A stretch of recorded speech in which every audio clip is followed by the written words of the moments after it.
Hello, and welcome to Founder Freedom, from hustler to CEO, the podcast built for e-commerce entrepreneurs and small business owners who are ready to work less, earn more, and scale smarter. I'm your host, Stephen Palmer, and today we're hitting the slopes with a founder who turned vintage ski wear into a luxury global brand. Meet Louis Joseph, CEO of Alps and Meters, a company reviving the alpine tradition through premium sportswear built on timeless craftsmanship. Let's jump in with Louis. Welcome, Louis. How are you doing today? Thank you, Stephen. Doing great. Pleasure to be here. You're welcome. Can you tell us a little bit about Alps and Meters and then go into the value proposition of your brand? Sure. Alps and Meters was founded in 2017-18, really on the idea of building a traditional brand, making traditional products, let's say the old-fashioned way, and telling stories about traditions in mountain towns throughout the world. My early career was born out of New Balance athletic shoe, a stint at Puma, and then the luxury conglomerate, the French conglomerate called Kering. We've been operating now for 6-7 years, global distribution, omni-channel, multi-category. Like all other founded businesses, it's been an interesting journey of ups and downs. Awesome. So what inspired you to create your brand? I would say it's probably a threefold series of inspirations. During my time at Kering, I worked in corporate strategy, and we looked closely at brands like Montclair and Canada Goose before they went IPO, when Kering had an acquisitive posture. So I learned a lot about those particular businesses, their ethos centered in outerwear, with both utility and a fashion tilt. And then obviously my experience at Kering, I learned into what makes luxury brands tick. Mm-hmm. And then from a pure passion perspective, I'm a lifelong skier. Spent a lot of time in the mountains around the world. And one of the initial sparks that lit the fire is I was in the north of Sweden and bought an old vintage ski wear sweater that I wore on a lot of my forthcoming trips, and really everywhere I went. Anecdotally, it was a pretty significant conversation starter. And that started the wheels turning about why folks were responding to this old world crafted sweater. And I think within that stew of inspiration was partly a need for inspiration, partly a need in what I think is a very futuristic environment, some kind of reversion to these old analog means, if you will, simpler times, simpler places. And those were probably the elements that led to me taking what was a very calculated leap into Alps and Meters. It definitely was not a burn the boats, win the war type of situation. I sort of incrementally started to refine the idea before I cut the cord with my full-time job. Nice. So you started a side hustle and then decided to go all in. Yeah. More or less. I had a transitionary period at Kering when I was leaning out of the business, and as a European company, there was a garden leave of just about 8 months in which they wanted to sort of diffuse all of my proprietary knowledge, and I used that period, to moonlight in an acceptable manner to Kering, to kind of build into Alps and Meters, get a supply chain cooked up, flush out further the kind of idea of the brand and business, design a few products, build a website, etc. Nice. So can you describe, like, in a little bit of detail, like what was the gap that you saw that you chased for Alps and Meters, gap in the market? Probably twofold. I would say back to that moment of passionate inception. I think what I quickly discovered is, let's say within the greater outdoor outerwear market, products were either very, very centered, and brands to a lesser degree on very rational features and benefits. So Canada Goose jacket, keeps you warm, Arctic orientation, or very contemporary in a manner like Montclair, dreamlike designer. And I felt that there would be an opportunity in an upper tier of the market to present a brand that was very rustic, very natural in its complexion. And there hadn't been, in my kind of view, a brand that sort of staked claim to tradition. And that was the sliver of, let's say, white space that I saw. And economically, I definitely felt that the middle market, if you will, was quite homogenized. So those are mainline brands like a North Face, for example, Right. whom I have a lot of respect. It's just a different, more accessible price point. And there was Mm-hmm. a very large gap between that mainline set of competitors and more luxury-oriented brands like Goose and Montclair. And in between was the gap that Alps and Meters wanted to fill, such that we would be accessible to the pure luxury consumer, but would be a quality ladder up from anyone in the middle market. Nice. So that's kind of what you discovered, really, that might have been broken in serving those customers, was that there wasn't a mid-entry level, high-end level. Yeah, or I would describe it an accessible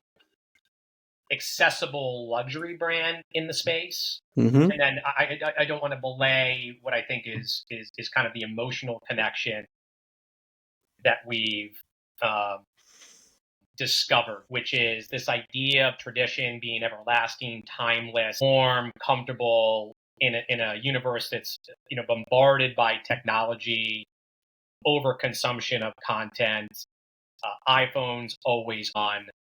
Mm-hmm. I think in some ways we're trying to present ourselves, and this is all work in process, as a quiet brand for a simpler time and place. And I think that is ever more desirable in what is a very kind of hectic, series of lifestyles that all of us. Yeah, that's great.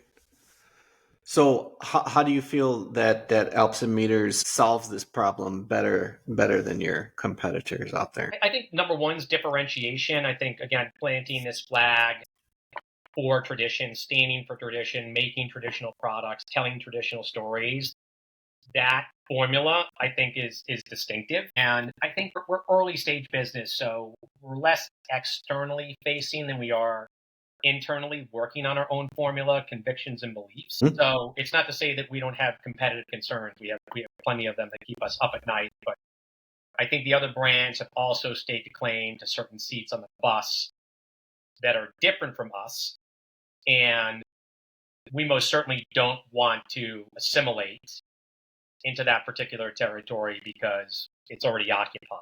So for us, it's really about digging our foundation deeper, making everything we do, qualified through this lens of tradition. If we can't justify it through that macro sensibility, Mm-hmm. and we usually edit it out. It's not to say that we don't make mistakes and tread where we shouldn't, but there is a filter on what we do, an editing process that says, does this sit with our brand values?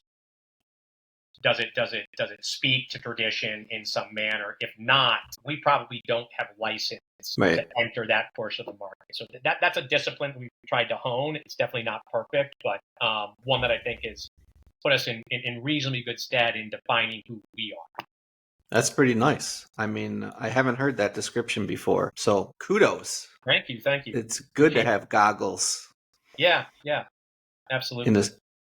So what do you think is the biggest misconception? Like, if I'm a potential customer, I never heard about your brand, but I somehow landed on your website because your marketing is good. What do you think is the biggest misconception that people have about landing on your website and getting introduced to your company? Price usually pops front and center. Our consumer journey, if they do land online, it is much more nurtured. It's one about education to create not only our brand promise, but to, let's say, educate the consumer about why our price value is calibrated as it is. And that often takes some intercepts directly from our chief operating officer, who's a customer experience guru, very, very passionate about intercepting people and helping them fundamentally understand really the cost basis of our garments, how fabrics are sourced, where they're made, such that the price becomes more understandable. Alps and Meters, absolutely, we recognize it is not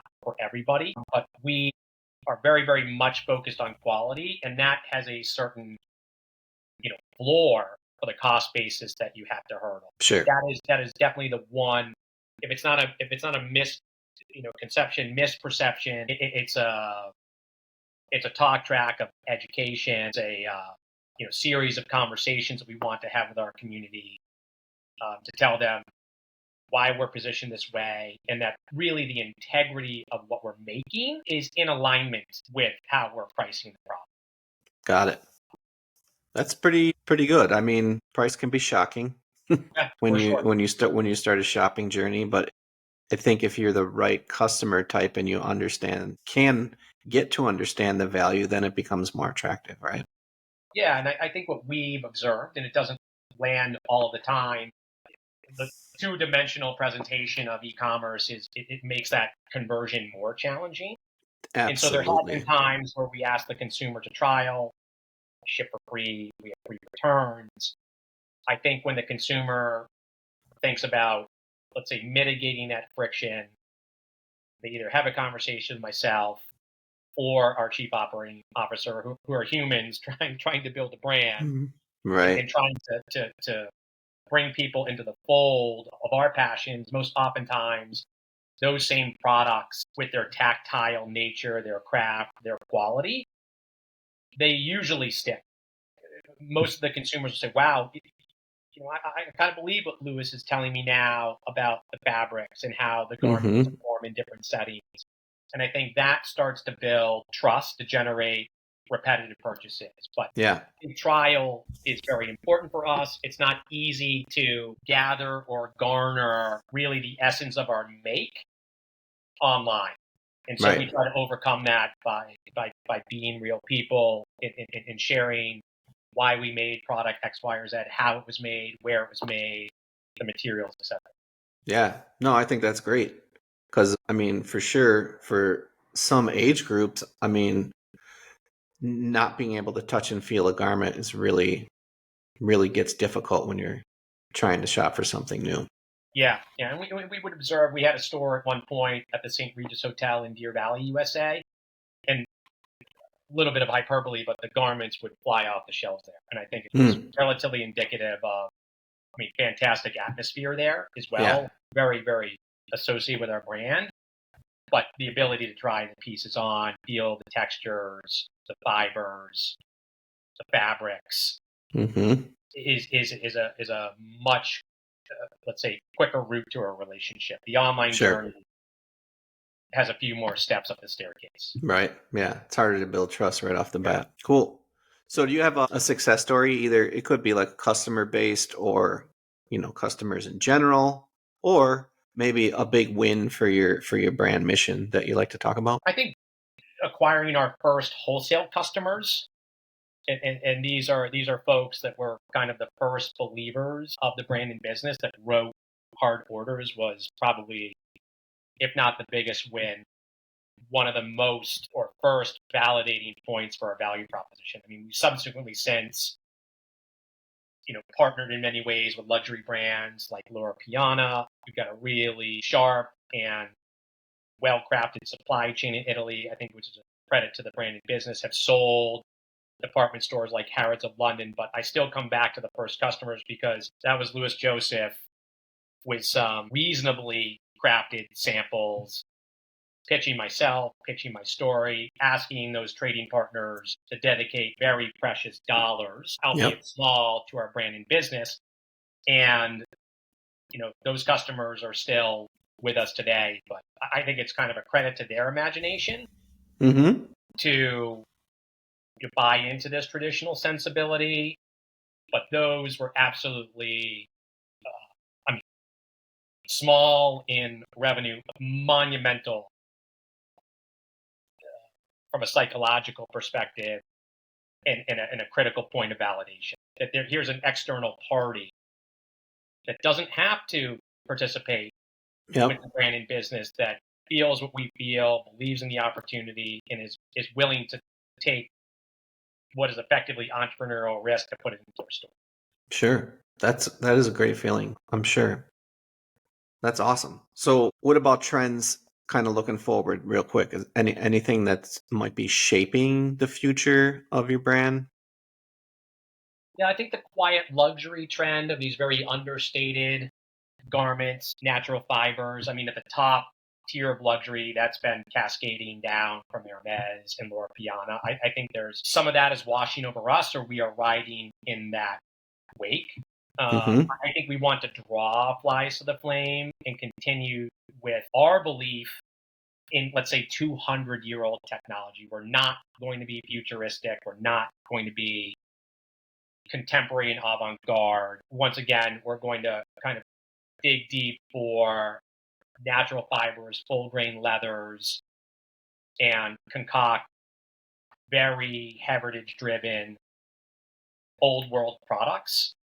I think some of that trend we're creating, it's not too far afield to say that Alps and Meters has shown up in different trend reports, as a discovery brand, trying to sort of reinvent old world garments that you would see stepping out of the high street in 1920 Chamonix and Mont Blanc. But Mm-hmm. I think where quiet luxury grows is hard to see. But I think what we're hoping is to really be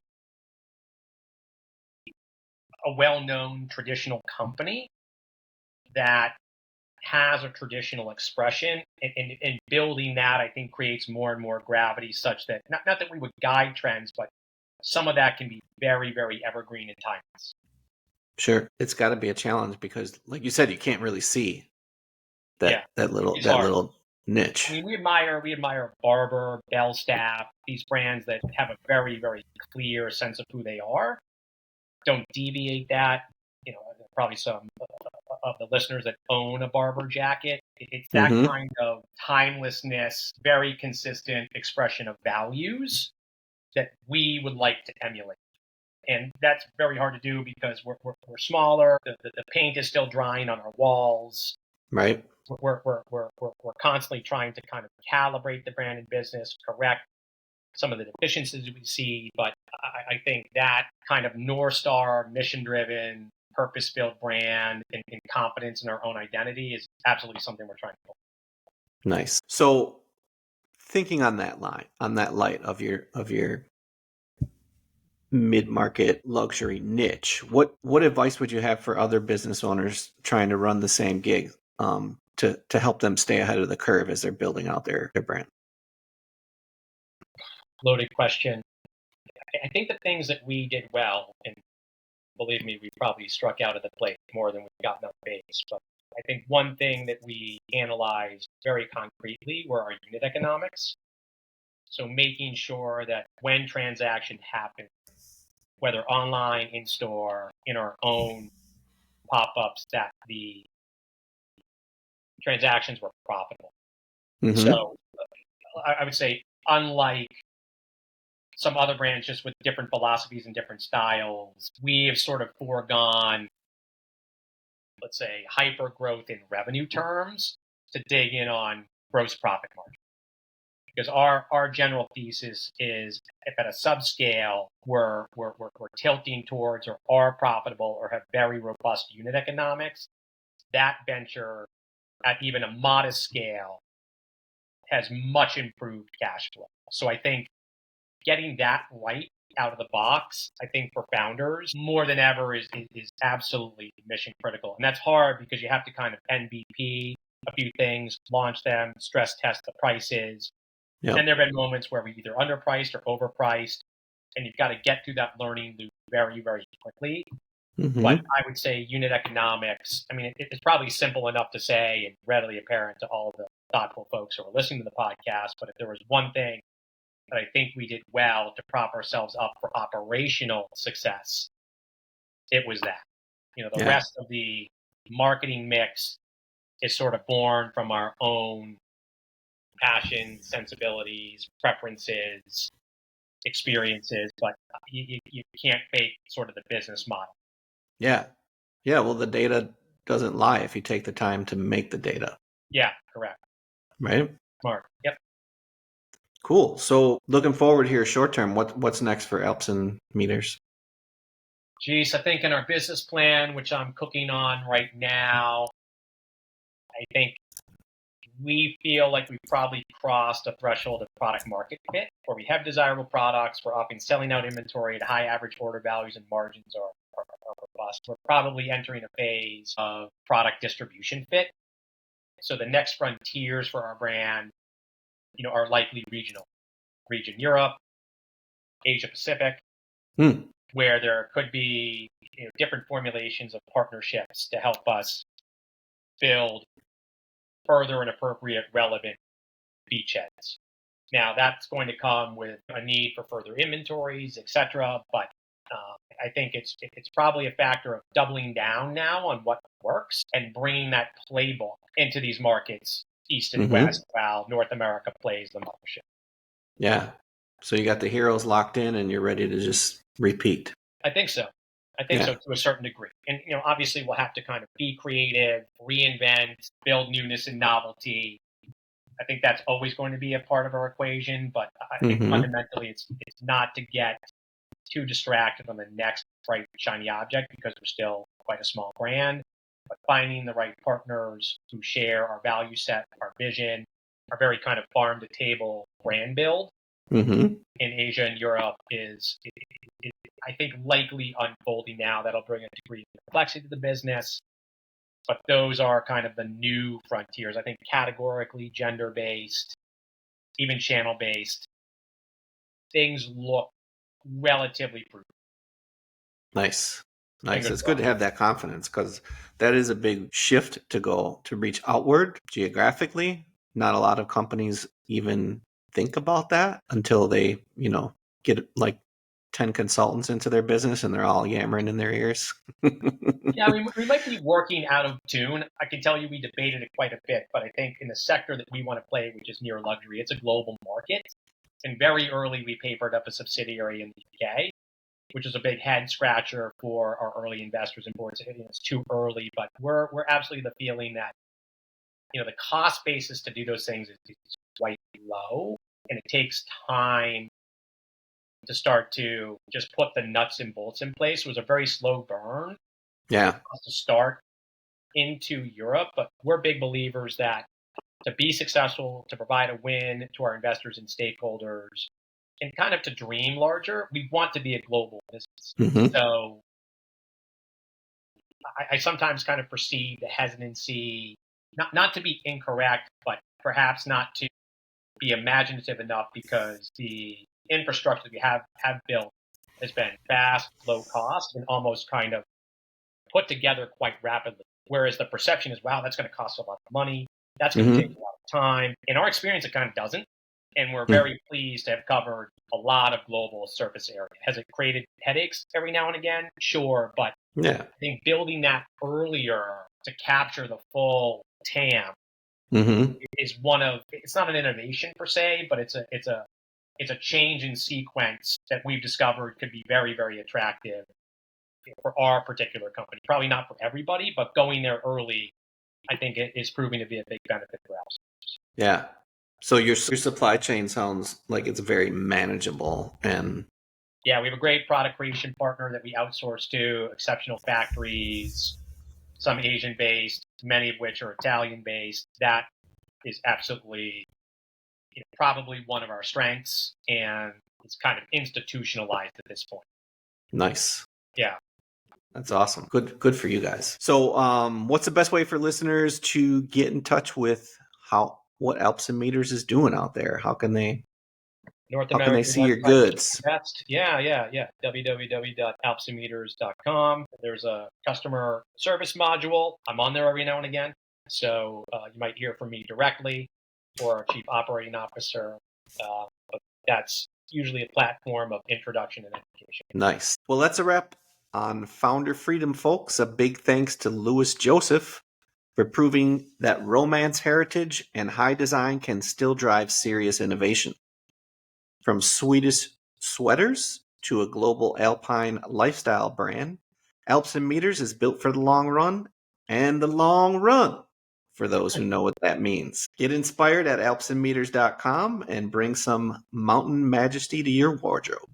If you like what you heard here, subscribe and share this episode, and leave us a review to help other founders find their path to freedom. Until next time, keep creating, keep scaling, and never lose your style.